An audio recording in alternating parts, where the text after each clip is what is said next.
자, 앞서서 시정연설 관련 영상을 함께 좀 보셨습니다. 지금 국민의힘 의원들은 아예 본회의장에 들어가지 않고 보이콧을 하면서 상복을 입고 영정사진을 들고 항의를 했습니다. 이 모습 일단 좀 어떻게 보셨습니까? 일단 떠오르는 한 글자는 왜죠. 네. 첫 번째는 이게 국민을 위한 시정연설인데 본인들을 위해서 거부를 하는 게 맞는가라는 게 하나의 왜고요. 두 번째는 왜 대통령이 그 대상이 되는 겁니까? 지금 사실상 정치적 갈등은 대부분 당대당으로 많이 일어나고 있고 대통령실은 국민 통합에 힘쓰고자 하는 메시지를 끊임없이 저는 발신하고 있다고 보거든요. 그런데 왜 대통령을 대상으로 삼았을까라는 부분이 있는 거고요. 그러면은 모든 정권에서는 경찰, 검찰을 그야말로 사냥개로 계속 사용해 왔고 이번도 그렇게 사용할 것이다라고 생각하는 것인가. 그러면 근본적인 개혁이 필요한 거 아닌가. 이런 생각이 들어서 한 글자가 계속 떠오릅니다. 예. 왜? 자, 그러니까 이제 대통령을 대상으로 해야 할 항의가 아니었다라고 말씀을 해주셨거든요. 왜 대통령이 시정연설을 하기 위해서 국회 오기 바로 전날 특검은 이재명 대통령이 도장을 찍어서 임명한 특검은 국민의힘 전 원내대표 추경호 의원에 대한 구속영장을 쳤을까? 저는 그것을 오히려 되묻고 싶습니다. 결국 국민의힘 국회의원들이 검은 넥타이, 검은 마스크를 한 것은 이재명 대통령 정부의 민주주의, 법치주의에 대한 사망 선고에 대한 항의다라고 밖에 볼 수 없는 것이죠. 실질적으로 왜 그렇다면 국민의힘에서 이렇게 반발하느냐. 결국 이와 같이 그 추경호 전 원내대표에 대한 구속영장 청구는 그것을 빌미로 해서 사실상 국민의힘에 대한 위헌정당 해산으로 가기 위한 빌드업의 첫 단추다. 이렇게 받아들일 수밖에 없는 것이죠. 그렇다고 하면은 지금 현 상황 속에서 이재명 대통령이 국회를 찾아와서 내년 예산안과 관련된 시정연설에 그것 이상 더 어떻게 항의를 할 수가 있죠. 그렇기 때문에 현재 사실상 민주당이 먼저 국민의힘에 대한 사실상의 어떤 그 선전포고를 했는 것에 대한 장군에 대한 멍군적 반응일 수밖에 없다. 말씀드린 것처럼 이런 부분은 일정 부분 서로 조율을 해서 할 필요가 있었겠죠. 그렇기 때문에 이런 부분에 있어서는 민주당의 원내 지도부가 뭔가 조금 실책을 한 것이 아닌가 하는 그런 생각이고요. 만약에 어제 추경호 전 원내대표에 대한 구속영장 청구가 없었다고 하면은 이런 일은 없었을 것이라고 저는 확실합니다. 네, 이재명 대통령도 시정연설을 시작하면서 이제 빈 쪽을 바라보면서 좀 허전하다 이런 이야기를 하기도 했고 사실 에이펙이 성공리에 끝난 이후에 한껏 좀 주목을 받아야 하는 시점인데 뭔가 좀 힘이 빠진 듯한 그런 느낌도 좀 지울 수가 없습니다. 그러니까 그런 것들을 좀 완화해 보고자 재판 중지법이라고 불리우는 법안도 대통령실에서 당에다가 제동을 건 거 아니겠습니까? 근데 그런 노력들을 하고 있는데 국민의힘은 그런 노력은 보이지 않는 것 같습니다. 오로지 본인들의 이익, 본인들의 방탄만 생각하는 것 같은데요. 조금만 시계를 돌려서 여야가 바뀌었을 때를 생각해 본다면 저러시면 저는 안 된다고 보고요. 그리고 이재명 대통령이 특검에 뭘 지시해가지고 그게 나가는 겁니까? 그 시기를 조율한다는 것 자체가 더 이상한 얘기죠. 대통령이 그거를 다 조율하고 지시하고 이렇게 생각하는 것 자체가 저는 이상하다라는 생각이 들고요. 기본적으로 국민의힘이 위헌정당 해산 심판을 걱정한다면 불법 계엄과 내란 혐의자들과의 관계를 깔끔하게 해소할 수 있는 국민에게 자세와 언행을 보여주면 되는 것이다. 그리고 야당으로서 대안 세력으로서 인정받는 첫 발을 떼는 것이 중요한 것이 아닌가 이런 생각이 듭니다. 네, 결국 이제 특검이 추경호 전 원내대표에 대해서 구속영장 청구한 것에 반발한 국민의힘의 오늘 그 시정연설 보이콧이었는데 결과를 좀 어떻게 예상하세요? 물론 아직 체포동의안 표결과 영장실질심사 과정이 좀 남아있긴 하지만 이후에 만약에 정말 추 전 원내대표가 구속이 된다면 국민의힘에서는 좀 분위기가 좀 어떨 것 같습니까? 저는 그 만약은 일어나지 않을 것이라고 거의 확신합니다. 아시다시피 민주당 같은 지금 특검 같은 경우에는 박성재 전 법무부 장관에 대한 구속영장을 청구했습니다만 재판부가 법리적으로 내란죄가 성립되는지 여부에 대한 의문이 있다라는 취지로 해서 영장을 기각해버렸습니다. 예. 아시다시피 지금 그 행안부 장관, 그 국방부 장관, 나아가 법무부 장관이 실질적인 그 비상경과 관련되는 주무부처라고 할 수가 있을 겁니다. 그런 행정부 내에서 주무부처 장관에 대한 영장까지 기각을 하는 마당에 행정부가 아닌 국회에 있는 입법부에 있는 당시 그 원내대표에 대해서 어떤 그 내란죄가 성립될 수 있는지 이 부분에 대해서 원칙적으로 뭐 도주 우려, 증거인멸 우려는 변론으로 하더라도 범죄 성립 자체에 대한 다툼이 있을 수밖에 없는 겁니다. 지금 같은 경우에는 어떠냐? 특검 같은 경우에는 추경호 원내대표에 대한 사무실, 집 등을 압수수색을 할 때는 죄명이 직권남용 권리행사 방해죄였습니다. 예. 그런데 정작 추경호 원내대표에 대한 구속영장에는 직권남용죄는 어디론가 사라져버리고 이제는 내란 방조 내란 지금 중요임무 종사자라고 돼 있습니다. 실질적으로 지금 이미 그 군대를 동원하고 하는데 추경호 원내대표가 무슨 일을 했습니까?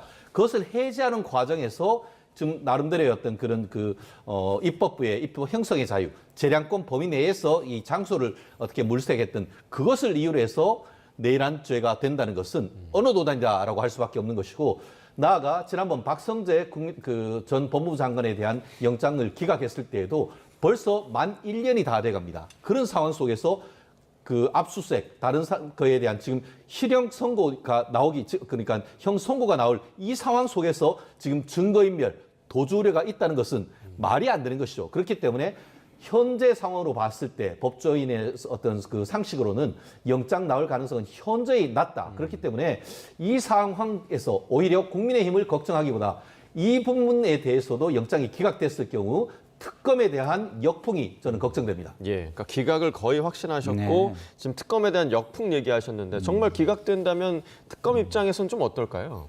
뭐 수사 동력이 많이 떨어지겠죠. 자, 우리가 과거에 고위직 정치인, 고위직 관료 수사가 쉽지가 않았습니다. 쉽지가 않습니다, 예. 실제로. 그러면 이 수사를 하기 위해서 구속 수사를 하는 것은 어쩌면 굉장히 필요한 부분일 것이다라는 생각이 먼저 들고요. 어쨌든 중요한 것은 지금 도주 우려는 없을 테니까 증거인멸의 가능성 이 부분이 얼마나 특검 쪽에서 그동안에 있으면서 말맞추기 정황들이 있었느냐라는 걸 잘 설명하느냐에 달려있지 않았을까 생각이 드는데요. 굉장히 사안 자체가 중대하다는 점 그리고 말맞추기 정황이 얼마나 있었는지를 감안하고 고위 정치인이라는 점을 감안한다면 제가 볼 때는 영장이 나올 가능성도 있다라는 생각이 듭니다. 예, 자, 이 부분은 조금 더 좀 지켜봐야 할 부분이고요. 오늘 시정연설에서 이재명 대통령이 이번 에이펙의 성과를 언급하면서 내년도 정책의 필요성에 대해서 설명을 했습니다. 지금 그 한미 관세 협상 이후, 그러니까 후속 조치와 관련해서도 국민의힘에서는 이제 국회 비준을 받아야 한다. 그런데 민주당은 특별법으로 처리를 해야 한다라는 입장인데 이 부분이 갈리는 이유가 좀 어디에 있다고 보십니까? 저는 민주당에게 헌법은 그냥 장식품인가 이렇게 묻고 싶습니다. 실질적으로 어땠죠? 한국에 지금 이것 같은 경우에 처음에 3,500억 불 그리고 지금은 줄였다 하지만 2,000억 불 사실 2,000억 불이라고 하지만 거기에 1,500불이 억 불이 지금 더 그 추가적인 어떤 투자 구매 이런 부분이 있기 때문에 실질적으로 3,500억 불에 든 한 푼도 지금 면제가 되지 않았습니다. 예. 그런데 1억 불 정도 되는 1조 5천억 원 정도 되는 그 주한미군 그 비용과 관련되는 협상 그거에도 지금 그 우리 여야는 국민에게 재정을 부담시키는 부분이기 때문에 국회에 비준 동의를 얻도록 하고 있습니다. 예. 그런데 이재명 대통령이 뭐라고 했습니까? 최초에는 이 부분이 협의가 너무 잘 돼가지고 협정문을 할 필요도 없을 정도로 성공적이었다라고 했지만 국민과 한국과 미국 사이에 엄청난 그 의견의 괴리가 있었습니다. 그러면서 이재명 대통령이 뭐라고 했습니까? 만약에 여기에 그때 미국이 요구하는데 도장을 찍었으면 제2의 IMF가 온다. 그리고 나는 탄핵됐을 것이다. 라고 타임과 로이터 통신과의 인터뷰를 했던 기사가 있습니다. 예. 그만큼 이재명 대통령도 이와 같은 협상 자체가 대한민국의 경제에 엄청난 영향을 미칠 수 있다는 것을 알고 있는 겁니다. 예. 그렇다고 하면은 헌법에 따를 때 뭡니까? 헌법 60조에 국회는 어떻게 보면 그 국가나 국민에게 중대한 재정적 부담을 지우는 조약, 입법 사항에 관한 조약 체결 비준의 동의권을 가진다라고 돼 있습니다. 그러면은 주한미군의 비용에 관한 한 1억 불, 1조 5천억 정도 되는 것 가지고도 지금 동의를 받는데 그것보다 수백 배 국민에게 부담이 되는 것에 대해서 동의를 받지 않는다. 그렇다고 하면 헌법이 왜 필요 있습니까? 아무리 그 법이 바뀌고 아무리 정권이 바뀐다 하더라도 기본은 지키는 민주당의 자세가 필요하다고 봅니다. 예. 자, 이 비준 국회 비준 네. 동의를 받는 것과 특별법을 통과시키는 게 크게 어떤 차이가 있는 그러니까 겁니까? 그 차이 때문에 사실은 예. 저는 지금 우리 최 변호사님이 하신 말씀이 너무 한쪽만 보시는 거다라는 생각이 드는 거예요. 예. 뭐냐면 이런 겁니다. 비준을 하면은요, 안정성이라는 게 발생을 해서 예. 정권이 바뀌어도 쭉 조약, 국제법처럼 이게 쭉 가는 겁니다. 근데 특별법은 이제 국내법이기 때문에 상황에 따라 유연하게 법을 또 바꿀 수도 있겠죠. 다른 나라와의 이 조약이 아니기 때문에. 예. 그래서 유리한 협상이라면 당연히 안정성이 오래 가는 게 좋습니다. 근데 이번 협상을 보시면 알겠지만 일방적인 요구에 우리가 피해를 줄이려고 하는 협상입니다. 예. 그러면 트럼프 행정부가 끝나면 우리에게 또 유리한 국면이 올 수도 있어요. 근데 이거를 조약에 해당하는, 협정에 해당하는 걸로 해놓고서 가는 것이 전략적 유불리를 따질 때 맞느냐. 예.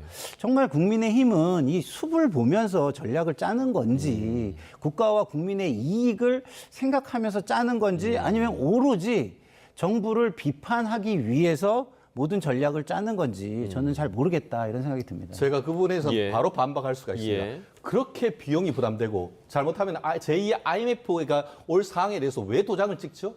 결국 지금 그 여당 같은 경우에는 항상 그러죠. 야당을 잘 이용해라라고 하지 않습니까? 결국 국회에 비준 동의를 올리고 그 속에서 이거 너무 심하기 때문에 대한민국 정부에서 했지만 국회에서 이를 비준 동의하기 어렵다라는 것을 지렛대로 해서 재협상에 나올 수도 있는 겁니다. 그런 식으로 해서 뭔가를 해야 되는 것이지 이렇게 국민들한테 사실 그것에 이재명 대통령이 한 푼이라도 내는 겁니까? 민주당 국회의원들이 여기에서 세금 내는 겁니까? 결국 연 200억 불 그리고 10년 동안 2천억 달러라는 것은 모두 오롯이 국민의 세금, 피 같은 세금에서 나가는 겁니다. 그것을 본인들이 해가지고 앞에 가가지고 처음에는 1,500불 뭐라 하다가 지난번 7월 달 이재명 대통령이 미국 가가지고 어쩌다 보니까 갑자기 3,500억 불로 늘었단 말이에요. 그러면 그에 대한 책임을 지는 것을 자세를 보이고 이것을 이랬다라고 하면서 국민들한테 제대로 설명해야 되는 것이지 지금 어떻습니까? 미일 간의 같은 경우에는 협약에 대해서 지금 MOU가 확실히 체결돼서 언론에 다 공개됐고 미국과 중국 사이에 있는 것도 협약이 다 공개가 됐습니다. 그런데 대한민국과 미국 간에 체결됐다는 것은 내 말 믿어라고 하는데 무슨 지금 팩트 시트가 나오고 있습니까? 그런 부분에 대해서 국민들에게 보여주고 실질적으로 말이 아닌 구체적인 서류를 통해서 뭔가 보여줬을 때 그것을 국민들에게 어떤 설득을 해야지 그런 절차도 하나도 없이 우리가 알아서 할 테니까 당신들은 헌법은 그냥 장식품이야. 이런 식의 대응은 헌법과 국민들을 무시하는 태도라고 봅니다. 저는 저 말씀도 제 개인적인 논리 구조로는 이해가 좀 안 되는 게요. 이재명 정부가 미국에 퍼주기 위한 협상을 하는 겁니까? 아니잖아요. 줄이려고 노력을 하는 거고 협상이 지금 완전히 끝났는지 안 끝났는지도 우리가 확인은 지금 안 된 예. 상황이에요. 그러면 아직도 협상이 남아있을 수도 있고 그렇지 않습니까? 그리고 협상이라는 게 뭡니까? 상대가 있는 겁니다. 그래서 그 상대를 먼저 생각하는 전략을 짜야 되고 굳이 야당이 협조를 하고 싶기 때문에 이러는 거라면 몇 명을 선발해가지고 비공개 논의를 할 수도 있는 거잖아요. 요청해가지고. 근데 그것을 국민에게 공개를 해라.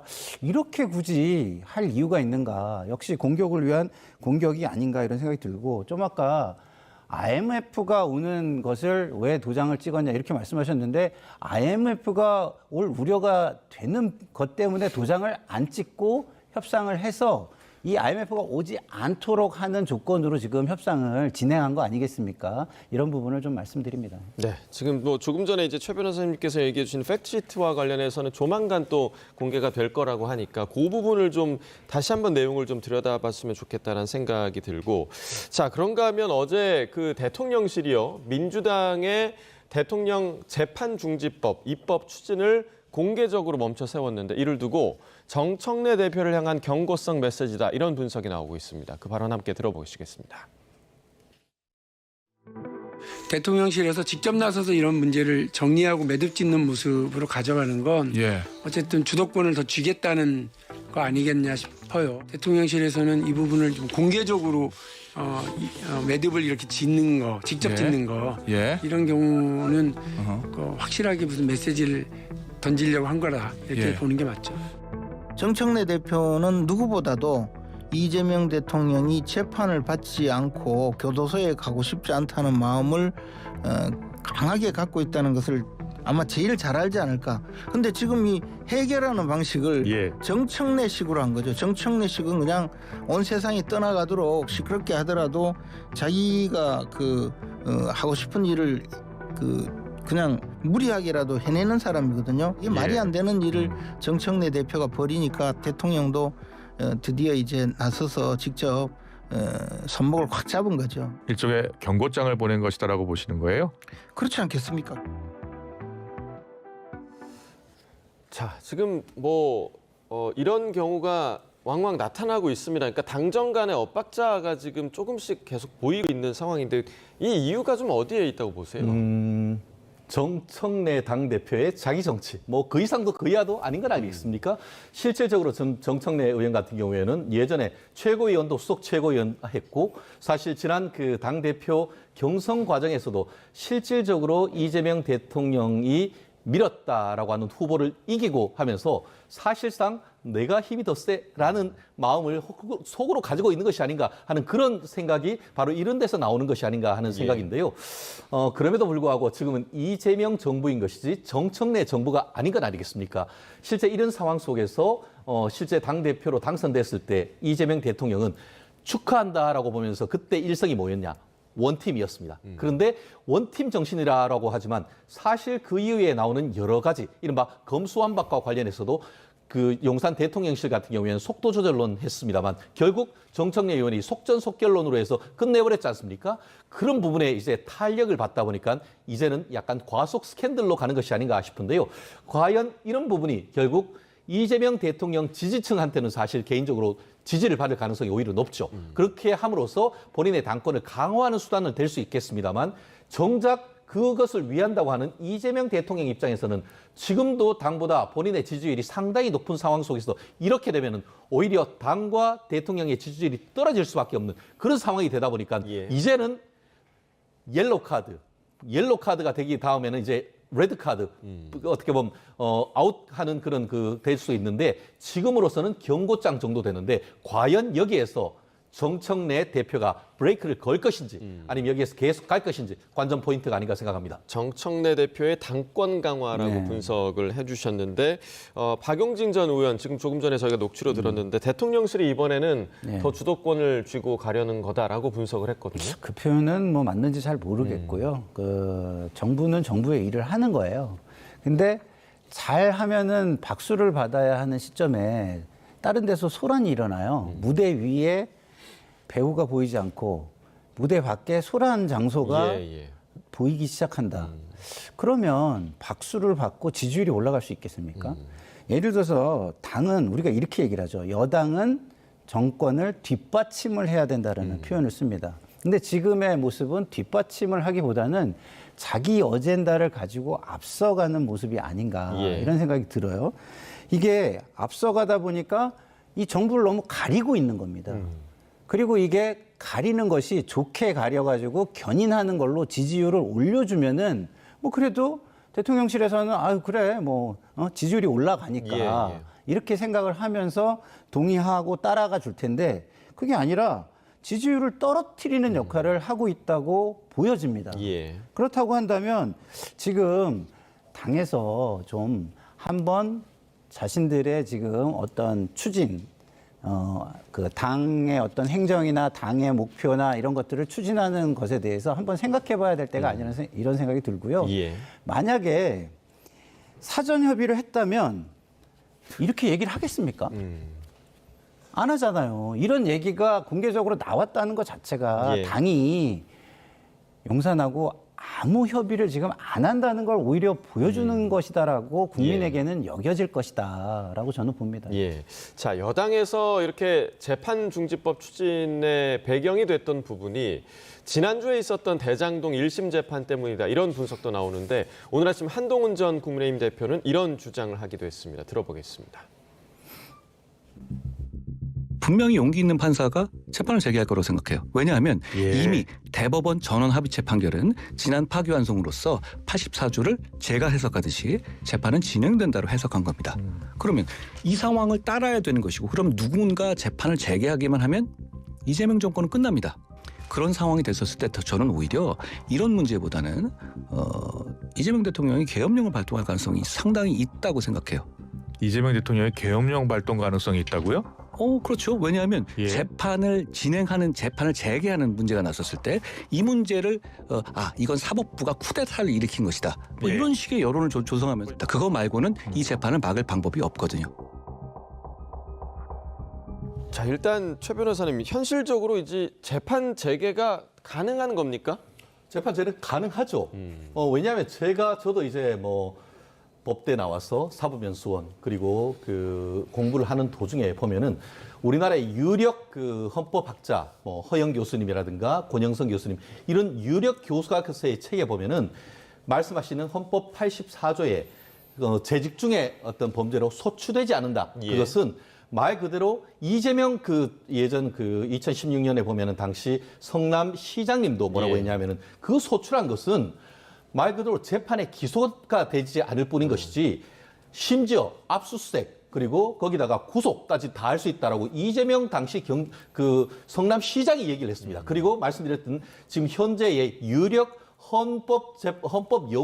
헌법학자들도 그 소출한 것은 말 그대로 기소하는 것만 얘기를 한 것이지 이미 기소된 것을 재판하는 것을 중재하는 것은 아니다. 나아가 헌법 60조입니까? 보면은 대통령 재선거를 하는 과정에서 어떻게 보면 재직 중에 재판으로 해서 그 직을 상실한 때는 바로 선거를 할 수 있다는 그 근거 규정이 있습니다. 그렇기 때문에 헌법학계의 다수설이 오히려 진행되는 재판은 그대로 진행된다는 것이 다수설입니다. 그렇기 때문에 지난번 서울고등법원 국정감사 때 서울고등법원장도 이론적으로 그것이 불가능하지 않다라고 했는 것이지 예. 사실상 권한은 있지만 사법부가 그 권한을 자제할 뿐인 것이죠. 그런데 지금 하는 것처럼 어떻게 보면 이재명 대통령 방탄법을 줄줄이 만들면서 법원 행정처 없애고 대법관 2배로 늘리고 그리고 어떻게 보면 공직선거법이 문제라니까 그 공직선거법 폐지해버리고 배임이 문제라니까 그 배임이 폐지되고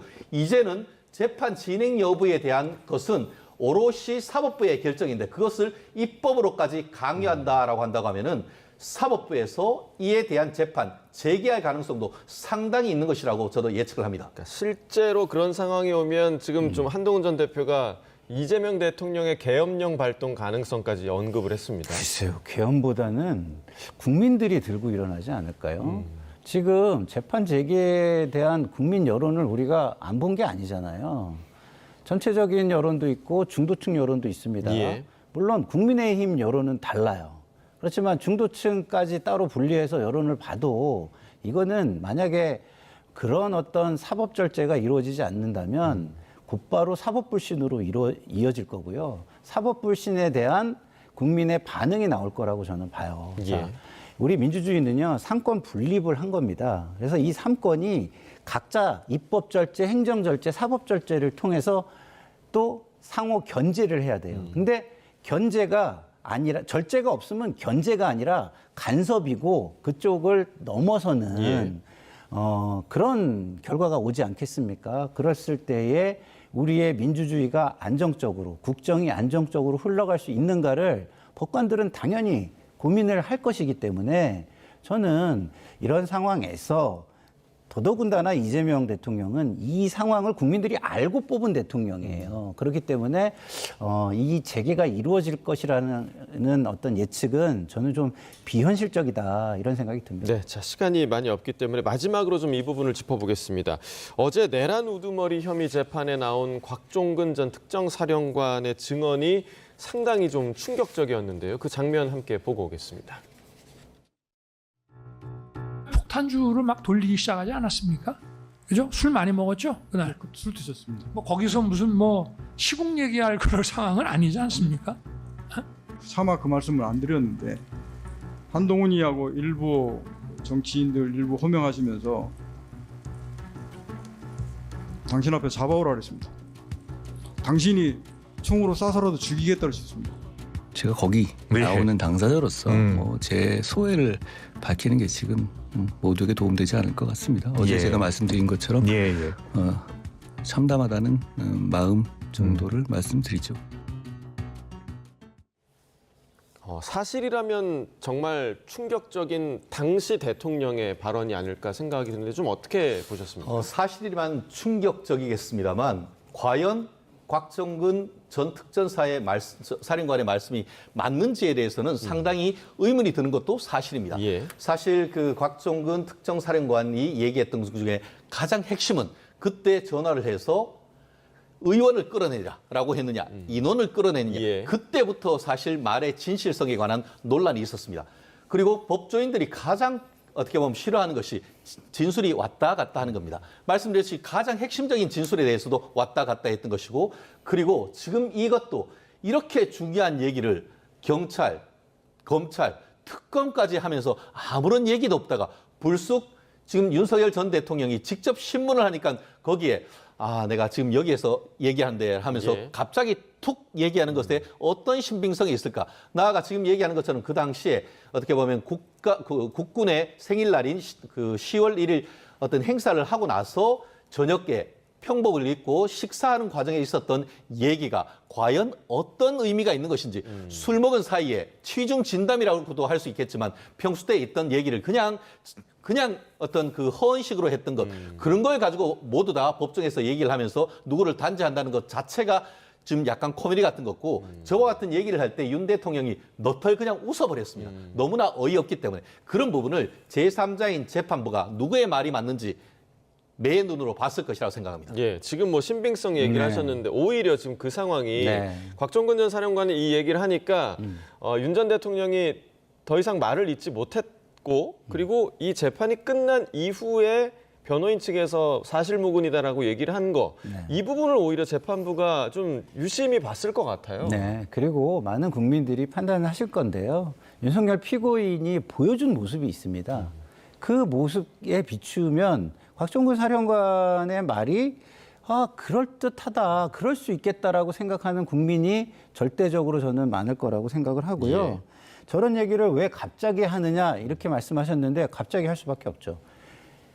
직접 신문을 하면서 그 상황을 왜곡하려고 하잖아요. 그러니까 얼마나 어이가 없었겠어요. 자기는 진짜 이 역사적인 범죄에 대해서 참회하고 반성하고 그런 마음으로 저기 나와 있는데 예. 그것을 뒤집어 엎으려고 본인에게 강요하듯이 신문을 하는 모습에 곽종근 사령관이 너무 어이가 없기 때문에 과거에 이런 일까지 있었다라는 것을 꺼내 들은 거 아닌가라는 생각이 듭니다. 예, 어제 이 다소 충격적이었던 증언을 재판부가 어떻게 바라봤을지 저희가 좀 지켜볼 필요가 있을 것 같습니다. 여기까지 듣겠습니다. 김상일 정치평론가 최진영 변호사와 이야기 나눠봤습니다. 고맙습니다.